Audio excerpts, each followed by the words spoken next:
Hi, this is Kristen, and this is my case study presentation.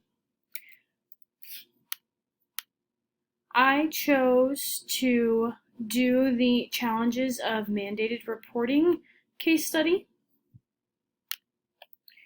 So the context from the case study that I took away, Amanda is a third grade teacher who has concerns about one of her third grade students.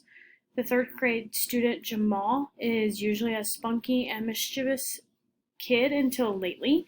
Amanda started noticing different behavior in Jamal and started noticing some bruises after Halloween.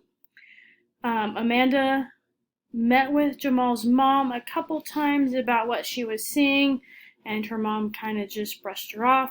Her mom did mention that she just had a new boyfriend move in, so that is obviously a stressor in the family environment. In this article was taking place in New Jersey, so there they allowed corporal punishment, and there was a gray area of what the difference was between corporal punishment and child abuse. So I could see how she might struggle with determining whether or not it should be reported. Amanda did research on the state laws for reporting child abuse.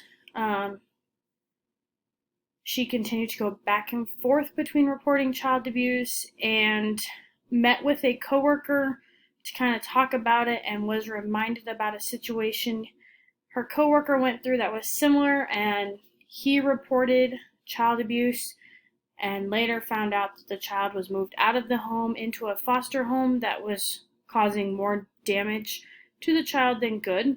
So she is really struggling with what to do. Background on reporting child abuse. There are a lot of people listed as mandated reporters in the state of Kansas. If you click on the link I've provided here, you can get a list of all of them.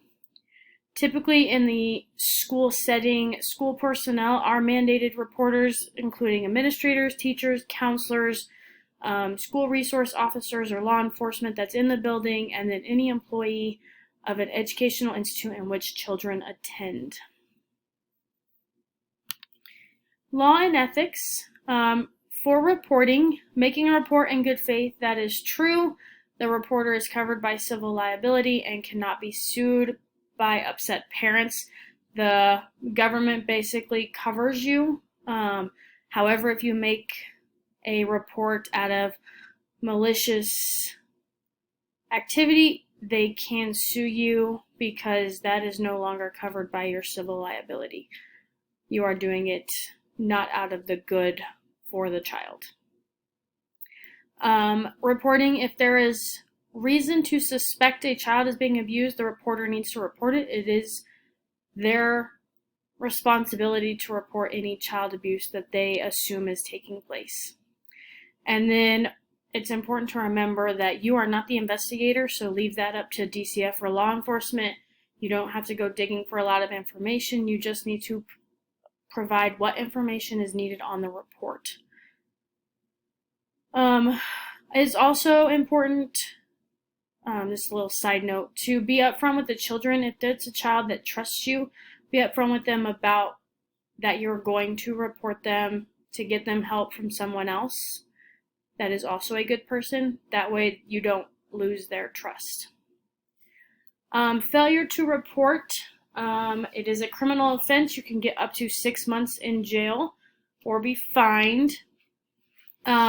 And each mandated reporter must make a report. So if you see something happening and maybe your coworker sees something happening, each of you need to report it because both of you are mandated reporters. And if you just say, oh, they're going to do it, you both might be liable for that criminal offense. In the punishing choices case of challenging of mandated child abuse, Amanda had a duty to report it. She knew what was going on. She had evidence of abuse taking place, so being a mandated reporter, she needs to report it to authorities. personal analysis from this, in my opinion, as a first-year teacher, reporting child abuse is tough. It's a tough call to make, but in the end, if the child is being abused, it needs to be reported. It is a very difficult situation to be put in because reporting could lead to the child being removed from their current home and family and put into a new home that could be just as bad. While it could be a positive for them, it could also be a negative. So you have to look at both sides. But as a mandated reporter, you have to report it. That is your responsibility. In this case study, Amanda should report the incident. She can see the physical abuse taking place in the sense that she can see the bruises. She also is aware that there is a new stressor in the home and family environment, and has noticed a change in his mood, which could be due to that stress, that physical abuse. So she should report it, being a mandated reporter. And these are the references that I found. Thanks for listening.